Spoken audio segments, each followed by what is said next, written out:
Ian Austin. Thank you, Madam Deputy Speaker. In September 1997, I travelled from Dudley to Glasgow and to Edinburgh to support the late Donald Dewar and Scottish Labour's campaign for a yes-yes vote in the devolution referendum. I remember helping out at events. Order. There's an awful lot of noise from the chamber and somebody is on their feet speaking. Thank you. Ian Austin. Thank you, Madam Deputy Speaker. I remember organising events at which Donald Dewar, the honourable gentleman, he's just left the chamber, but the right honourable gentleman, the member for Gordon, Sean Connery, appearing at the site of the Royal High School in Edinburgh, overlooking the site of what would become the Scottish Parliament. And, Madam Deputy Speaker, members of the SNP, when I was there helping the referendum campaign in 1997, they didn't object so much then to people from England taking an interest in Scottish politics. Now, that referendum, that led to the establishment of the Scottish Parliament, the amendments to the Scotland Bill that Labour's pushed for today, which I wish to support today, and which will make it a permanent part of the UK's constitution. I want to set out as well, in a speech which I promise will be the shortest we've heard this afternoon, but I want to set out as well some practical arguments in support of the case made for greater decentralisation by my friend, the honourable member for Nottingham North.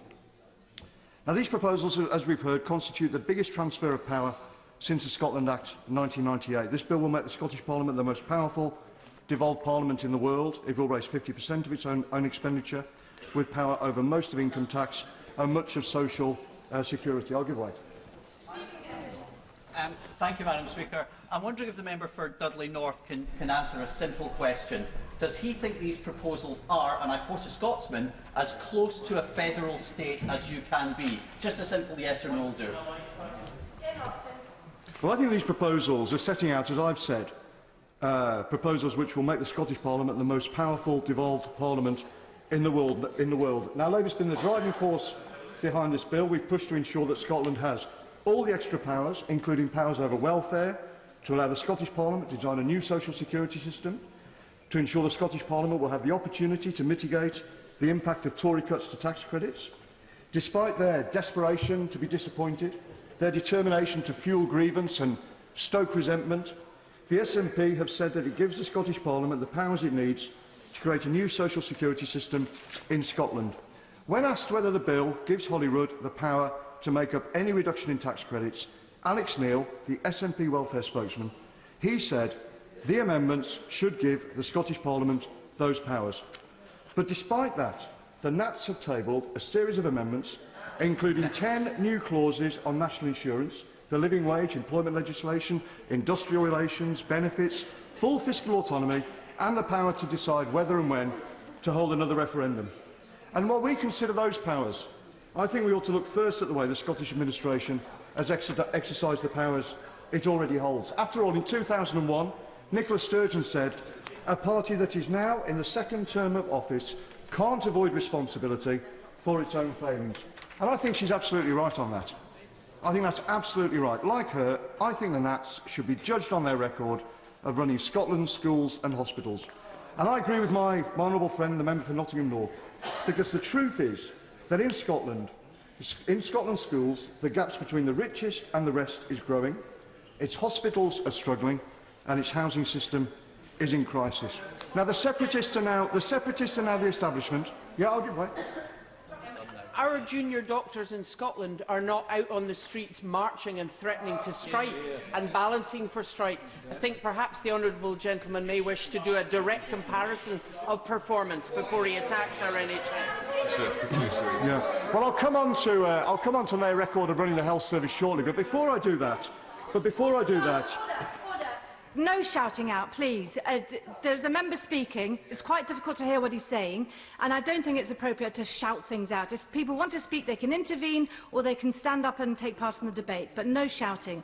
Ian Austin. I'm afraid, Madam Deputy Speaker, they're behaving like nationalist bullies the world over, where they try to silence anybody who's got a different view, and they want to pretend that whether or not you're allowed to take place in a debate in this chamber depends on where you represent and the accent you've got. It's a complete and utter disgrace. It really is a complete disgrace. I'll give way. I thank the honourable gentleman. Isn't it a disgrace that the people of Scotland, including Labour supporters and Conservatives who voted decisively to reject separatism, are being completely ignored by the honourable members today? It is, I completely agree with him, it is an absolute disgrace. But what is an even bigger disgrace is the state of education in Scotland run by the SNP, where the gap between the richest and the rest has persisted, meaning that the poorest children in Scotland are not getting the opportunities that they should. Young people from deprived backgrounds who get to university are facing grants and bursaries that have been cut, making them the lowest in the UK. Every year, more than 6,000 children in Scotland leave primary school unable to read properly, and pupils from a wealthier background are twice as likely to get a higher A than pupils from deprived backgrounds. Pupils from wealthy backgrounds are twice as likely to go on to higher education as those from deprived backgrounds. In further education, there are 140,000 fewer students going to college in Scotland, and funding for Scotland's colleges has been cut by £53 million. Scotland has the lowest percentage of university entrants from the poorest backgrounds and the lowest proportion of entrants from state schools in the UK. And as I said, grants and bursaries for poor students have been cut by 35%.